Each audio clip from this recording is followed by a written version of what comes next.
It's another edition of Time About the Movies, and today we're taking a look at the films of September 19th, 1997. After a couple of weeks where we haven't had too many interesting movies to talk about, this week we've got 7 films, and a good chunk of them are notable films for a number of different reasons. Some good films, some not so good films, some notoriously bad films, and some films that you may have never even heard of. So we've got an assortment today, so let's go ahead and jump right on into it. Let's get to it with the first movie that we have here.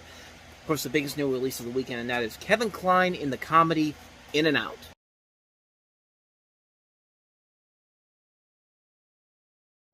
So the inspiration for this movie was, believe it or not, goes all the way back to Tom Hanks's 1994 speech when he won his Academy Award for Best Actor for Philadelphia. And during his speech, he mentions 2 people in particular, and that was the inspiration for this particular film. So yeah, the writer of this movie, Paul Rudnick, saw that and said, there's potential here for a comedy around this concept, so let's go ahead and do that. And this became one of the more notable first-time attempts from Hollywood to do a comedic gay movie, a mainstream comedic gay movie of its era, even though they had tried to do this several times beforehand.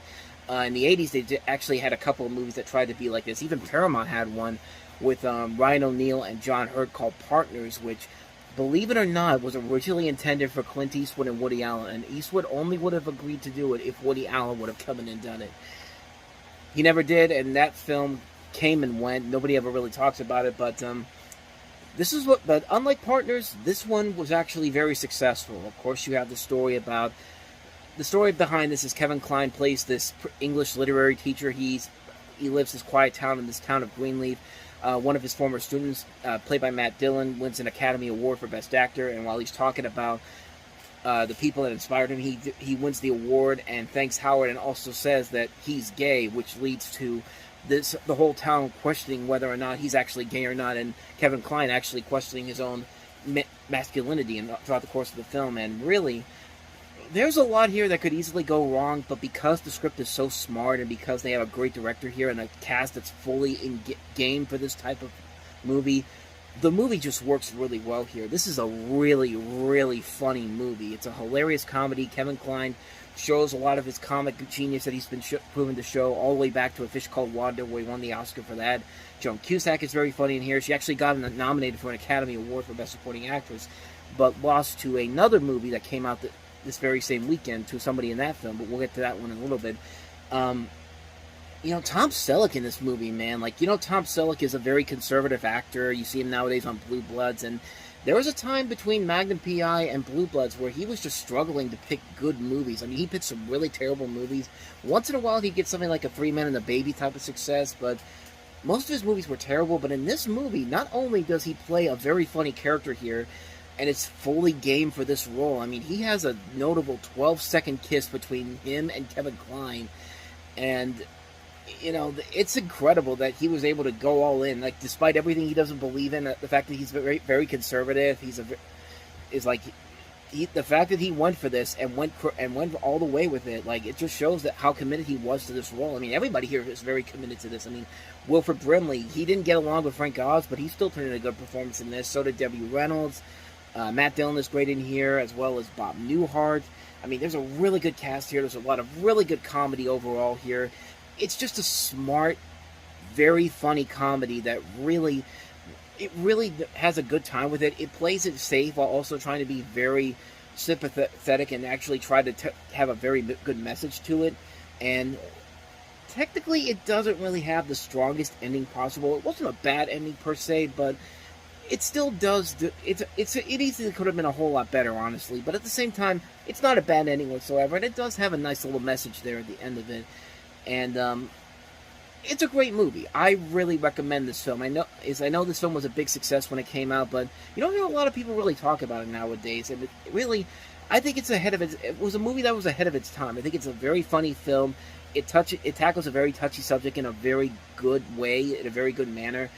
And it's just a really funny movie. I mean, everything about it just works, except for the ending a little bit. It could have been a whole lot better, but it still works fine for what it is. But this is a really fantastic film. I can't recommend this one enough. If you have not seen In and Out, do yourself a huge favor and check it out, because you will not be disappointed by it. It's a very, very funny movie.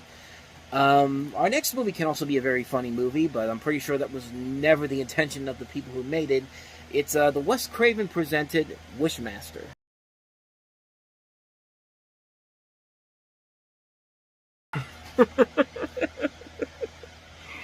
I mean, come on. Were those really the best visual effects you can put in the trailer? I mean, like, that right there should have been the red flag going into this movie. I mean, those were horrible special effects. I mean, a good idea overall, but I'm sorry, I can't take that seriously when you have visual effects that look as terrible as that. I mean, Spawn looked like it had better effects than this movie did, and that had terrible visual effects by comparison. This is a Wes Craven produced film, and this was when, around that time period, when if you put Wes Craven's name on top of anything, he had that Wes Craven Presents series where if you put his name on top of it, it's supposed to sell the movie better, but maybe not. Maybe it doesn't really, because most of the movies that had that under his name were not very good. Notably, it's done by Robert Kurtzman. Robert Kurtzman is a name that you should be very familiar with. He's done stuff for... He did the Sci-Fi Channel's miniseries Dune. He worked on Chronicles of Narnia. He did From Dusk Till Dawn. He did a whole lot of effects work on those shows. He did The Haunting of Hill House, Jay and Silent Bob Reboot, Ma, Doctor Sleep. He's done a lot of stuff, and he did some stuff back in the day too. He did stuff for Predator, Nightmare on Elm Street 3, Evil Dead 2. I mean, this is a guy whose work you have seen, and he's a notable film person behind the scenes. So this was a chance for him to break out on his own, and excuse me. But yeah, as far as the movie itself goes, it's got a good idea to it, just a bad execution, and this is something that people have been trying to do again ever since this movie came out. I mean, 20 years after this, there was that terrible movie Wish Upon, which was not very good either, and it's a film that's trying to have something unique and interesting to make it kind of stand out, but the visual effects and just some of the lackluster characters you don't really get into or have any interest in watching whatsoever just kind of ruins it in general. I mean, it wasn't a very good film overall, but it was a hit. It made 3 times its budget back. I mean, $5 million, made $15 million. Of course, they made many sequels, and judging by the fact that these all went direct to video and their budgets probably got even worse and worse as they went along, I'm willing to bet that these movies are not that good. But once again, a good concept, just bad execution, and just a largely forgotten movie, honestly. I mean, it doesn't seem like a film that really had a whole lot there to work with, honestly. So let's get back to actually some good movies. We have Curtis Hanson's L.A. Confidential.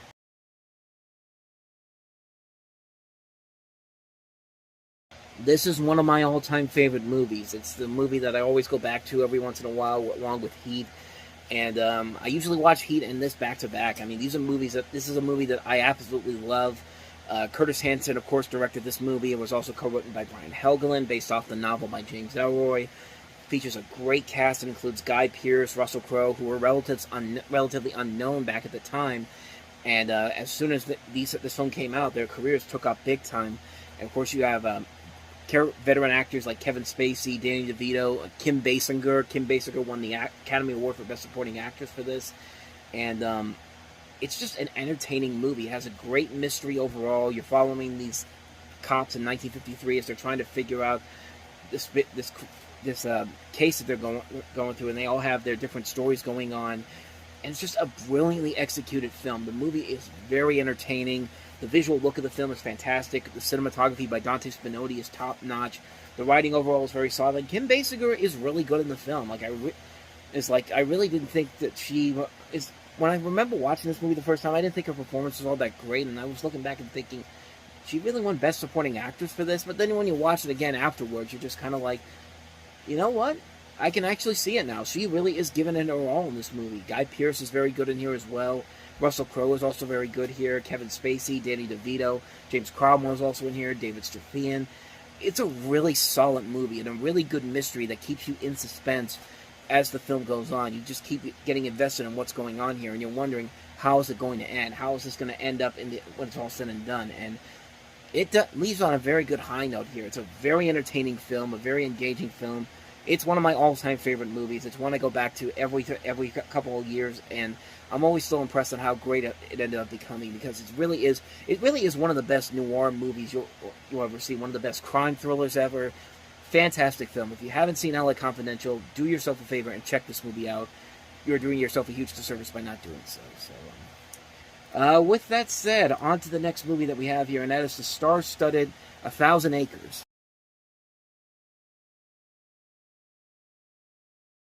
So this is based off of the Pulitzer Prize-winning novel of the same name by James Smiley, which in and of itself is a reworking of William Shakespeare's King Lear. You basically have Jason Robards in there playing the title character of that play, with the characters of Ginny, Rose, and Caroline, played by Michelle Pfeiffer, Jessica Lange, and Jennifer Jason Leigh.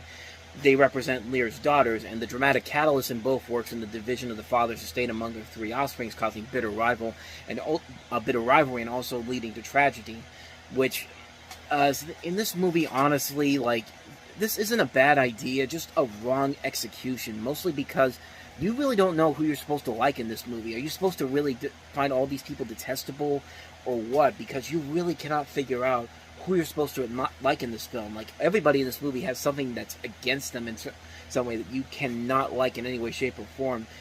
I thought the performances overall by the ladies in here were fine. Michelle Pfeiffer's very good in here, so is Jessica Lange, so is Jennifer Jason Leigh.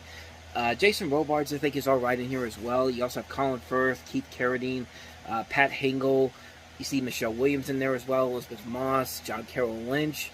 I mean, it's got some good talent in here, but just there's not a good story in here to really make it stand out or make anything unique about it. And it never feels like you get anywhere. It feels also melodramatic. All the emotional set pieces feel like it's manipulative as all hell. It's a long movie, and you wonder where this went wrong, because this director made How to Make an American Quilt, which was a decent film 2 years prior to this, and I just don't think there was any real direction that they really had going into this. I just felt like they were trying to make whatever movie they can out of the most popular book at the time, and it'll sell itself here. And it just really doesn't, man. It's a film that really was one of the big disappointments when I saw it the first time, and probably it was best to hear from Siskel and Ebert when they put it on their worst of the year list. Maybe that should have been a warning sign right there to say that this probably isn't going to be all that great, but sure enough, they were right on. This is not a very good film whatsoever. It's a pretty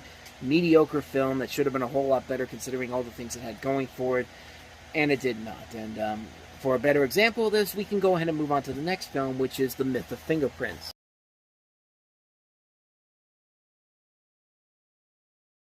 Now, The Myth of Fingerprints has pretty much a similar plot to 1,000 Acres. I mean, you're basically following a dysfunctional family, this time during Thanksgiving in New England, and all the situations that they end up going through here.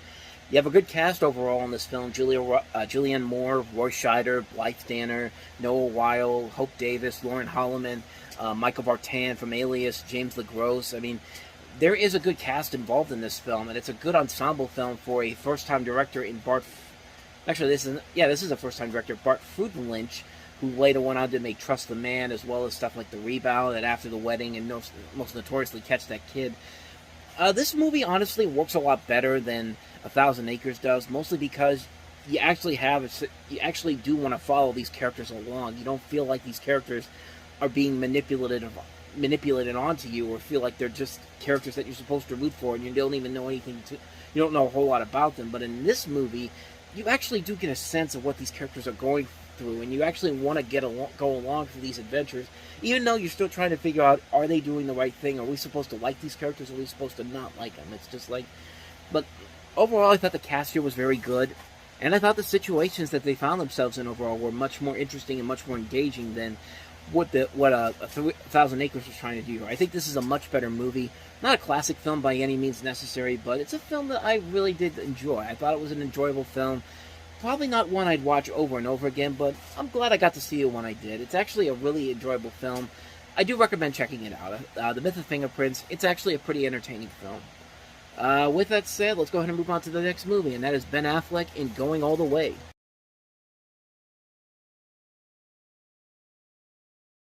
So this is one of Mark Pellington's earlier films as a director. He'd later go on to do stuff like Arlington Road, as well as The Mothman Prophecies. And this is a story about two young men who return home to Indianapolis after serving time in the Army during the Korean War, as they search for love and fulfillment in Middle America during the conservative 1950s. And you see Jeremy Davies, Ben Affleck, Amy Locraine, Rachel Weisz, Rose McGowan's also in here, as well as Joe Clayburgh and Leslie Ann Warren. Great cast overall in this movie. But this movie has been notoriously known now as the film where Rose McGowan has said that she alleged that Harvey Weinstein raped her while at the festival that year. And of course, we all know what happened with Harvey Weinstein. And apparently this has a following, because 25 years after this movie came out, they actually did a re-edit of this movie.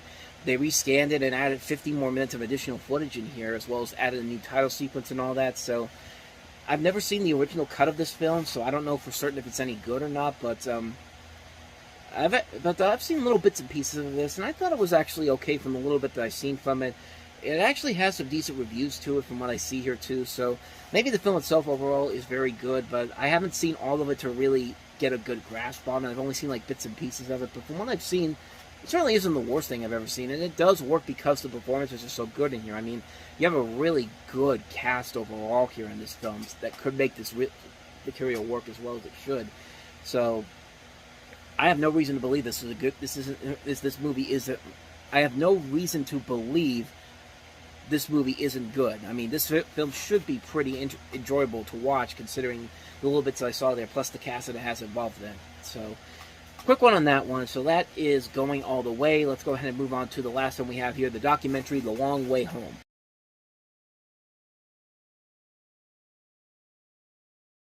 As I said, this is a documentary depicting the plight of the Jewish refugees after World War II had ended that contributed to the creation of the State of Israel.